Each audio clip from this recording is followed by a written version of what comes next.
Assalamualaikum warahmatullahi wabarakatuh. Perkenalkan, nama saya Mita Artemepia dengan NIM 06091382025067 dari Prodi Pendidikan Biologi kelas Palembang. Dalam kesempatan kali ini, saya akan menjawab pertanyaan dari ujian akhir semester Pendidikan Kewarganegaraan.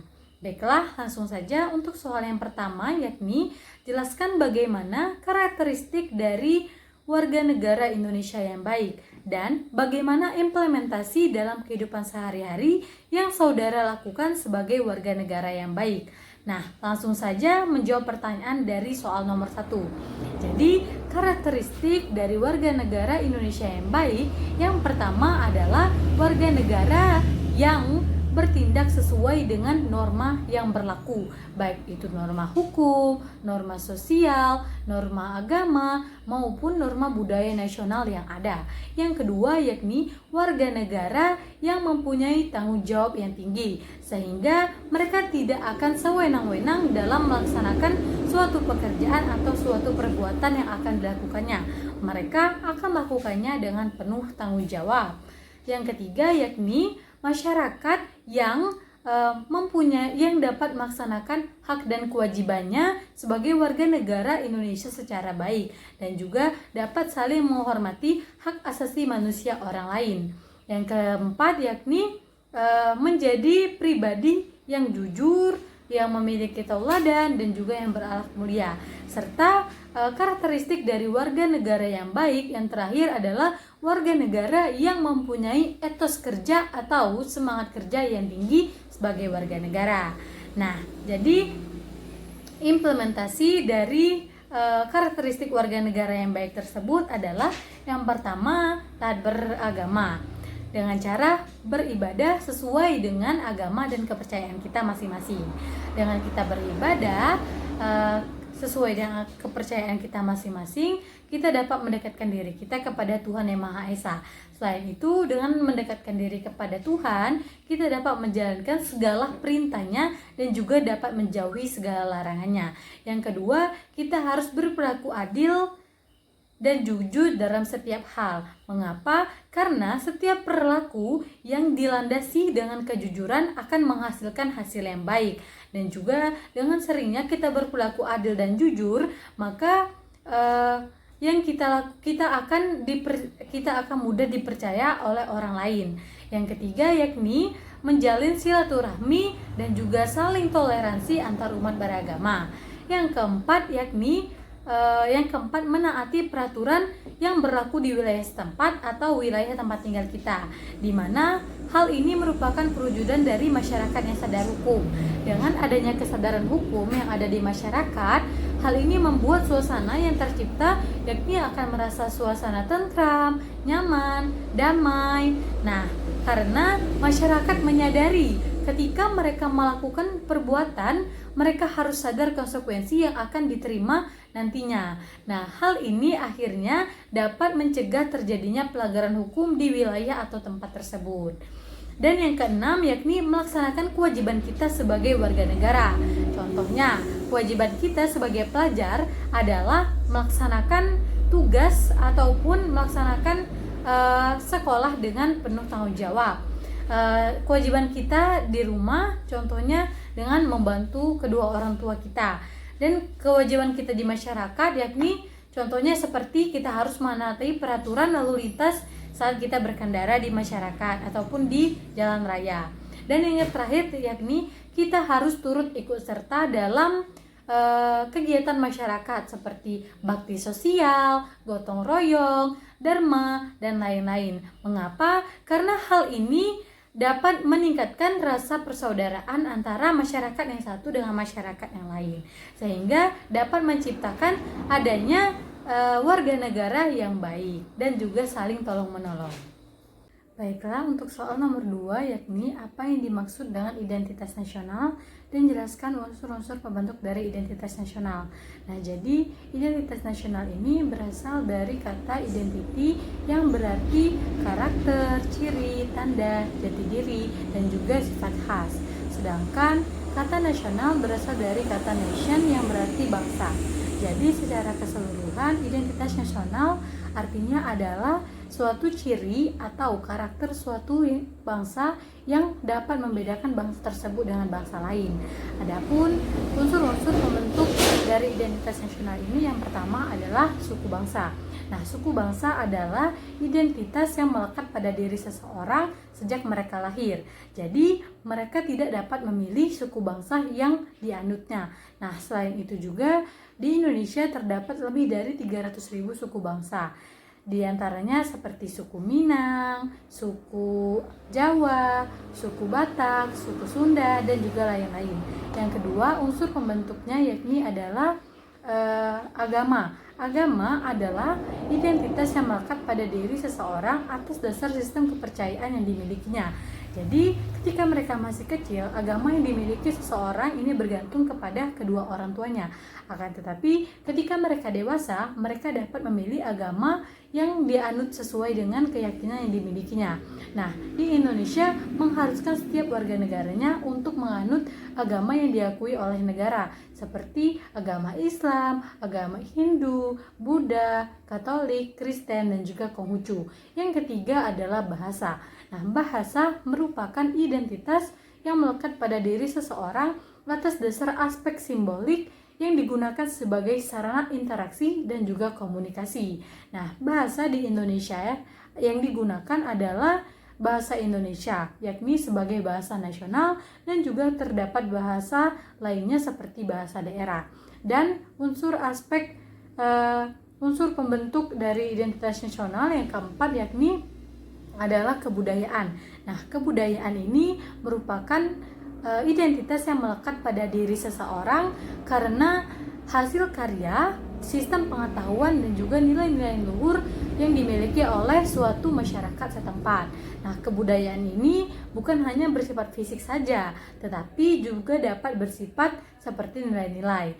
Nah, bukan hanya dari keempat unsur pembentuk tersebut, terdapat juga unsur-unsur lainnya yang menjadi pembentuk identitas nasional, seperti pembentuk praktik agama, dan juga pemimpin bangsa, sejarah bangsa, dan juga solidaritas organik. Soal selanjutnya yakni soal nomor 3, bagaimana cara mempertahankan NKRI dari disintegrasi bangsa. Nah, cara mempertahankan NKRI dari disintegrasi bangsa dapat dilakukan dengan cara yang pertama, menumbuhkan rasa cinta tanah air. Mengapa? Karena hal pertama yang wajib dilakukan untuk menyadarkan masyarakat agar ikut andil dalam menjaga keutuhan NKRI adalah dengan menumbuhkan rasa cinta tanah air. Apabila rasa cinta tanah air dalam diri kita ini sudah tertanam, maka kita akan selalu senantiasa berusaha untuk menjaga keamanan dan ketertiban wilayah negara kita, baik dari berbagai ancaman, baik ancaman dari luar maupun ancaman yang datang dari dalam negara sendiri. Nah, di mana hal ini dapat mencegah terjadinya disintegrasi bangsa. Yang kedua yakni dengan menjaga persatuan dan kesatuan antar bangsa. Mengapa? Karena menjaga persatuan dan kesatuan bangsa ini tidak hanya dilakukan di tingkat pusat saja, tetapi harus juga digalakkan pada daerah-daerah terpencil. Nah, sebagaimana hal tertuang dalam Pancasila Sila ketiga Persatuan Indonesia. Nah, jadi persatuan kesatuan ini merupakan salah satu hal yang penting. Nah, adapun hal-hal yang dapat kita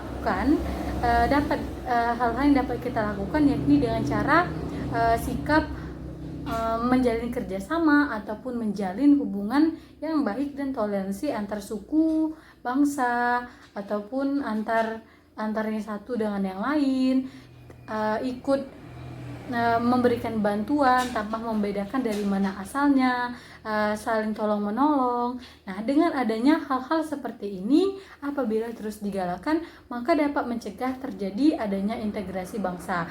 Karena hubungan antar masyarakat akan terjalin lebih erat. Yang ketiga yakni masyarakat atau rakyat harus punya sikap selektif. Tidak bisa kita pungkiri bahwa di era-era zaman sekarang ini banyak sekali oknum-oknum yang ingin merusak ataupun ikut andil dalam memecah belah bangsa Indonesia. Nah, oleh karena itu kita sebagai masyarakat dan sebagai generasi muda harus memiliki sikap cerdas dan juga sikap selektif dalam memilih dan membaca dalam membaca berita yang sedang viral ataupun berita yang muncul di media sosial sekarang ini. Terlebih lagi, teknologi yang sudah canggih menyebabkan berita yang muncul ataupun berita yang sedang viral ini menyebar dengan begitu cepat di media sosial. Nah, kita harus bisa menyaring informasi secara benar dari berita tersebut. Kita tidak boleh langsung menyerapnya. Dengan melaksanakan hal ini, maka kita sebagai warga negara dapat mencegah adanya disintegrasi antar bangsa. Karena kita tidak terprovokasi oleh isu-isu yang terkait. Dan yang keempat yakni kita harus meningkatkan kepercayaan masyarakat. Seperti yang kita ketahui bahwa akhir-akhir ini tingkat kepercayaan masyarakat pada pemerintahan itu menurun. Karena saat ini kepercayaan masyarakat yang ada pada pemerintah itu tidak sesuai dengan apa yang mereka harapkan. Lembaga negara yang seharusnya memiliki kredibilitas dan akuntabilitas melakukan hal-hal yang membuat masyarakat merasa turun kepercayaannya kepada pemerintah. Oleh karena itulah pemerintah di sini bertugas untuk mengembalikan kepercayaan pada rasa masyarakat itu sendiri agar tidak adanya terjadinya disintegrasi antar bangsa. Disintegrasi antar masyarakat, antar bangsa maupun antar negara. Dan yang keempat dan yang terakhir maksudnya yang kelima yakni dengan melawan gerakan separatis. Nah, gerakan separatis yang muncul ini harus dilawan oleh pemerintah maupun oleh masyarakat agar turut andil dalam gerakan tersebut. Mengapa? Karena gerakan separatis ini dapat menyebabkan terjadinya terpecah belahnya hubungan antara suatu bangsa yang satu dengan bangsa yang lain. Oleh karena itu, sebagai warga negara, kita harus turut ikut serta dalam usaha pertahanan dan keamanan bangsa Indonesia. Adapun soal selanjutnya yakni soal nomor 4, secara umum dikenal 3 macam sistem pemerintahan, yaitu sistem pemerintahan presidensial, parlementer, dan semi parlementer. Jelaskan maksudnya. Indonesia menganut sistem apa? Dan jelaskan mengapa Indonesia menganut sistem tersebut. Nah, jadi sistem pemerintahan presidensial itu adalah sistem pemerintahan di mana kepala pemerintahan dan juga kepala negaranya dipegang oleh presiden dan pemerintah tidak bertanggung jawab kepada parlemen atau legislatif. Nah, pada sistem presidensial ini menteri bertanggung jawab kepada presiden. Karena presiden di sini sekaligus sebagai kepala negara dan juga kepala pemerintahan. Adapun contoh negara yang menganut sistem presidensial ini seperti Amerika Serikat, Filipina, Pakistan, Argentina, dan juga Indonesia. Nah, ciri-ciri dari sistem pemerintahan presidensial ini adalah yang pertama, satu, penyelenggaraan dipegang oleh presiden. Karena presiden di sini sebagai kepala negara sekaligus kepala pemerintahan. Presiden tidak bertanggung jawab kepada parlemen karena presiden dipilih secara langsung oleh rakyat atau dewan majelis. Yang kedua, kabinet atau dewan menteri ini dibentuk oleh presiden dan bertanggung jawab kepada presiden. Yang ketiga yakni presiden tidak bertanggung jawab kepada parlemen. Hal ini dikarenakan karena presiden tidak dipilih dari parlemen melainkan berdasarkan dari suara rakyat. Yang keempat yakni presiden tidak dapat mengubarkan parlemen seperti dalam sistem parlementer. Yang kelima, parlemen memiliki kekuasaan legislatif atau lembaga perwakilan. Nah, anggota parlemen ini biasanya dipilih oleh rakyat.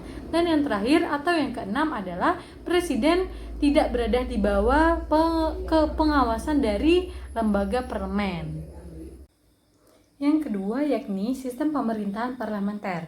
Jadi, sistem pemerintahan parlementer adalah sistem pemerintahan di mana pemerintah atau eksekutif bertanggung jawab kepada parlemen atau legislatif. Dalam sistem pemerintahan ini, legislatif atau parlemen mempunyai kekuasaan yang besar dan mempunyai kewenangan untuk melakukan pengawasan terhadap eksekutif. Nah, menteri dan perdana menteri dalam sistem pemerintahan ini bertanggung jawab kepada parlemen. Adapun contoh negara yang menganut sistem pemerintahan parlementer ini diantaranya adalah Kerajaan Inggris, Belanda, Australia, dan juga Malaysia. Nah, ciri-ciri dari sistem pemerintahan parlementer ini adalah yang pertama, kekuasaan pemerintahannya dipegang oleh seorang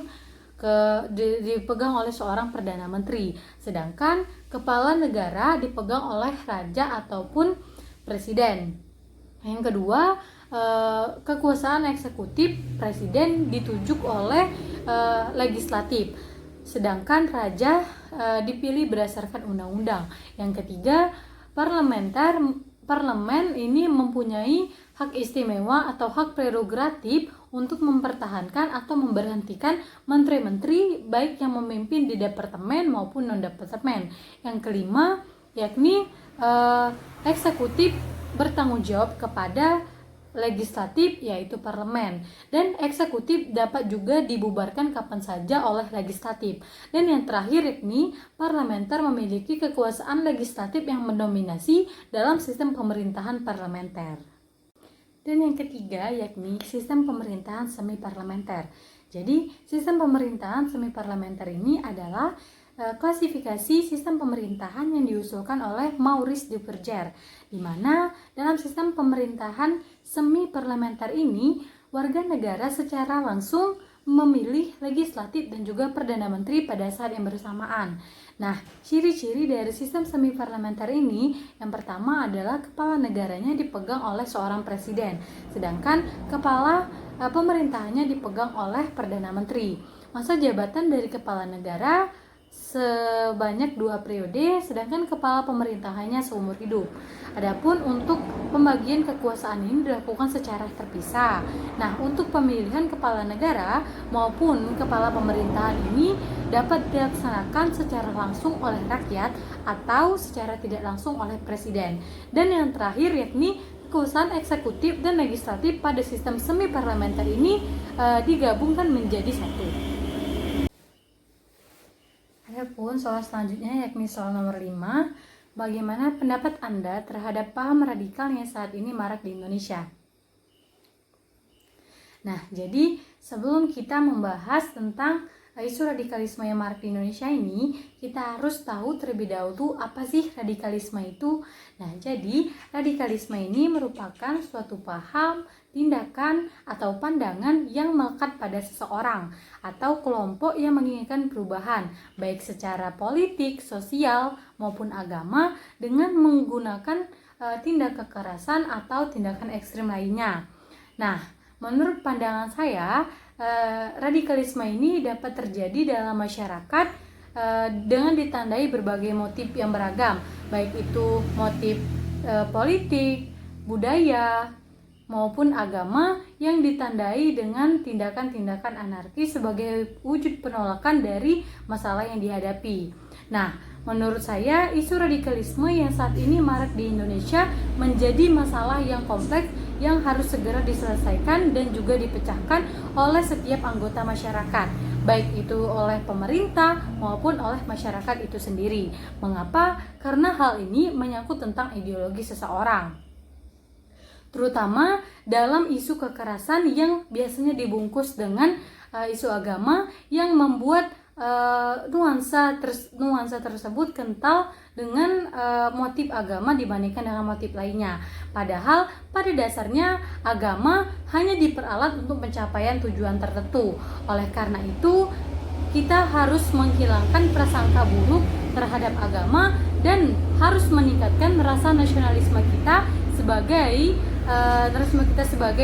warga negara yang baik agar tidak terjadi paham radikalisme ini. Nah, selain itu juga sebagai generasi muda kita harus lebih selektif dalam memilih maupun membaca suatu artikel atau berita, dan juga harus memperluas sudut pandang kita terhadap isu radikalisme tersebut.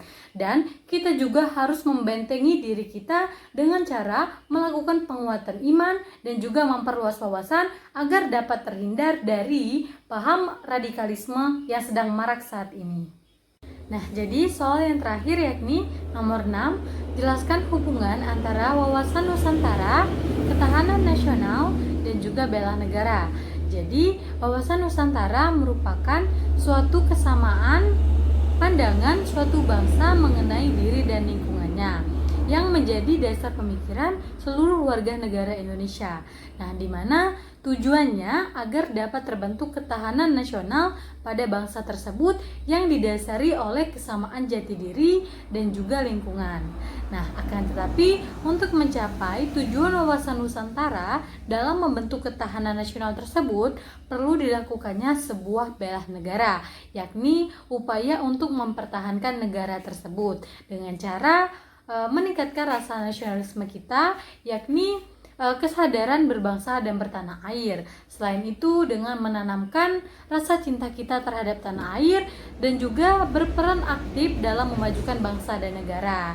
Nah, jadi dapat dikatakan bahwa hubungan antara wawasan Nusantara, ketahanan nasional, dan juga bela negara ini sangat erat keterkaitannya antara yang satu dengan yang lainnya.